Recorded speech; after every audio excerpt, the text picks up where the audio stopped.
Halo, di video sebelumnya kamu sudah mempelajari tentang konsep dasar peluang. Kamu sudah belajar tentang percobaan, titik sampel, ruang sampel, dan kejadian. Nah, di video kali ini kita akan belajar apa itu peluang dan jenis-jenis peluang. Simak video ini sampai akhir. Peluang dan jenis-jenis peluang. Tujuan pembelajaran. Yang pertama, untuk memahami pengertian peluang dan penerapannya. Yang kedua, menjelaskan jenis-jenis peluang. Dan yang ketiga, menentukan nilai-nilai peluang suatu kejadian. Sebelum lanjut, apa yang dimaksud dengan peluang? Nah, peluang merupakan kemungkinan terjadinya suatu kejadian. Dalam matematika, peluang digunakan untuk mengukur seberapa besar kemungkinan suatu peristiwa akan terjadi. Sebenarnya, kita sering menerapkan peluang dalam kehidupan sehari-hari. Seperti apa ya? Contoh peluang dalam kehidupan sehari-hari. Yang pertama, peluang akan turun hujan. Yang kedua, peluang kemenangan undian. Dan yang ketiga, peluang mendapatkan nilai sempurna.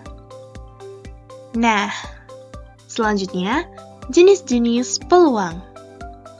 Peluang terbagi menjadi dua jenis, yaitu peluang empirik dan peluang teoritik. Peluang empirik adalah peluang suatu kejadian berdasarkan percobaan secara langsung, sedangkan peluang teoritik adalah peluang suatu kejadian tanpa percobaan secara langsung. Peluang empirik. Peluang empirik adalah nilai perbandingan antara banyaknya kemunculan suatu kejadian dengan banyaknya percobaan. Peluang empirik disebut juga dengan frekuensi relatif. Rumus dari peluang empirik yaitu peluang sama dengan banyak kemunculan dibagi dengan banyaknya percobaan. Atau PA, peluang kejadian A, sama dengan FA, frekuensi terjadi atau kemunculan A, dibagi dengan N, banyaknya percobaan. Contoh perhitungan peluang empirik.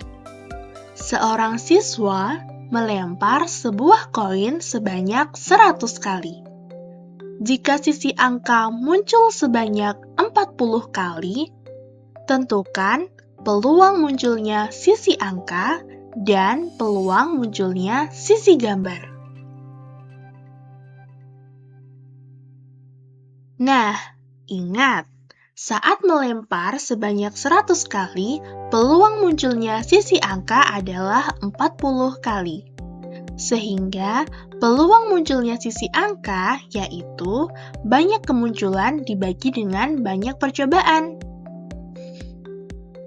Kemunculan sisi angka yaitu 40 kali, dibagi dengan banyaknya percobaan yaitu 100 kali, sehingga 40 dibagi 100 sama dengan 2/5. Selanjutnya, peluang munculnya sisi gambar.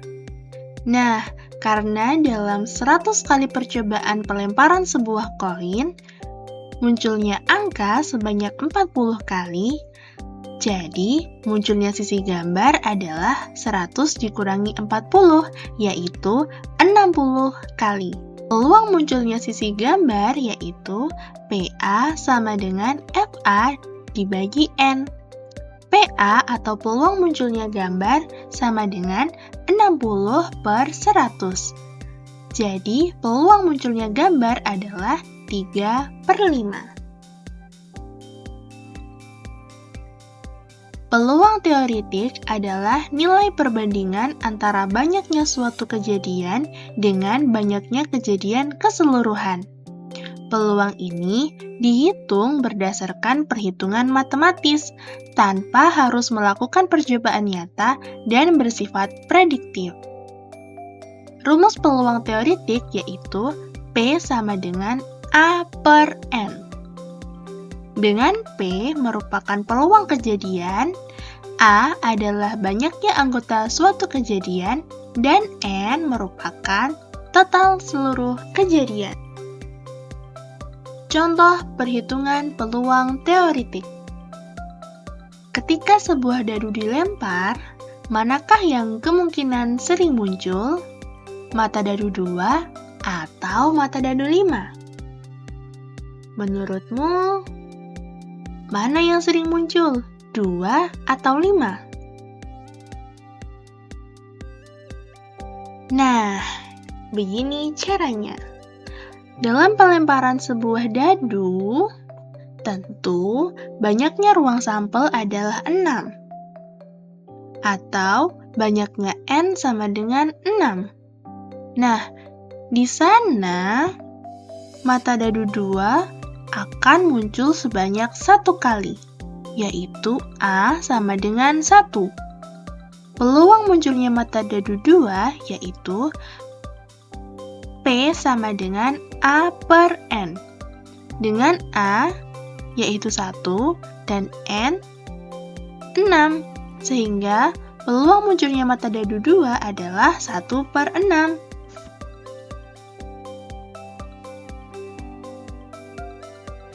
Selanjutnya, peluang munculnya mata dadu 5. Banyak kejadian munculnya mata dadu 5 adalah 1. Total seluruh kejadian adalah 6. Peluang munculnya mata dadu 5 yaitu P sama dengan A per 6, yaitu 1 per 6. Nah, mari kita bandingkan hasil perhitungan keduanya. Peluang munculnya mata dadu 2, 1 per 6. Peluang munculnya mata dadu 5, 1 per 6. Loh, kok sama? Dari perhitungan tersebut, ternyata peluang munculnya mata dadu 2 dan 5 adalah sama, yaitu 1 per 6. For your information, nilai peluang berkisar antara 0 hingga 1.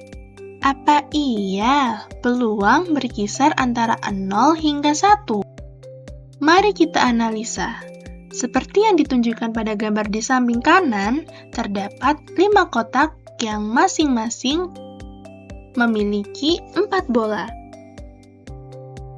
Jika kita mengambil satu bola secara acak pada kotak, berapakah peluang terambilnya bola kuning pada masing-masing kotak? Pada kotak pertama, terlihat tidak ada bola berwarna kuning, sehingga peluang terambilnya bola kuning pada kotak pertama adalah P sama dengan A per N sama dengan 0 per 4 sama dengan 0. Pada kotak kedua, terlihat terdapat satu bola kuning, sehingga peluang sama dengan A per N sama dengan 1 per 4. Pada kotak ketiga, terdapat 2 bola kuning, sehingga peluang terambilnya bola kuning pada kotak ketiga adalah P sama dengan A per N sama dengan 2 per 4 sama dengan 1 per 2. Selanjutnya, pada kotak keempat, terlihat terdapat 3 bola kuning, sehingga peluang terambilnya bola kuning pada kotak keempat adalah P sama dengan A per N sama dengan 3 per 4. Pada kotak kelima atau kotak yang terakhir, ternyata terdapat 5. Selanjutnya, pada kotak ke-5 atau kotak yang terakhir, ternyata terdapat 4 bola kuning, atau seluruh bola merupakan berwarna kuning. Sehingga peluang terambilnya bola kuning pada kotak kelima adalah P sama dengan A per N sama dengan 4 per 4. Jadi, peluang terambilnya bola kuning adalah 1. Nah, dapat kita simpulkan peluang terambilnya bola kuning dari kotak ke-1 hingga kotak ke-5 adalah 0, 1/4, 1/2, 3/4, dan 1. Sehingga terbukti bahwa peluang berkisar antara 0 sampai dengan 1. 0 kejadian tidak mungkin dan 1 merupakan kejadian pasti. Peluang komplement. Bila peluang suatu kejadian A muncul atau terambil adalah P, maka peluang tidak muncul atau terjadinya A atau peluang komplement adalah 1 dikurangi P. Rumus peluang komplement. P komplement sama dengan 1 dikurang P. Dengan PC adalah peluang tidak muncul atau terjadi, 1 adalah kejadian pasti, dan P adalah peluang kejadian muncul. Mari menganalisa. Sebuah kartu diambil dari tumpukan kartu bridge yang terdiri dari 52 kartu lengkap. Tentukan peluang terambilnya kartu hati dan peluang tidak terambilnya kartu hati. Peluang terambilnya kartu hati. Kemungkinan terambilnya satu kartu dari 52 kartu bridge adalah sama. Dari 52 kartu bridge terdapat 13 kartu diantaranya yang merupakan kartu hati. Jadi, peluang terambilnya kartu hati adalah banyak kartu hati, yaitu 13, total seluruh kejadian adalah 52, dan peluang terambilnya kartu hati yaitu P sama dengan A per N, sama dengan 13 per 52, sama dengan 1/4. Selanjutnya, untuk peluang tidak terambilnya kartu hati. Jika peluang terambilnya kartu hati dari tumpukan kartu bridge adalah 1/4, maka peluang tidak terambilnya kartu hati adalah PC sama dengan 1 dikurangi peluang terambilnya kartu hati. 1 dikurangi 1/4, sama dengan 3/4. Nah, itu tadi materi terkait dengan pengertian peluang dan jenis-jenis peluang. Terima kasih telah menonton sampai akhir, tetap semangat dan sampai jumpa di kesempatan selanjutnya. Bye-bye!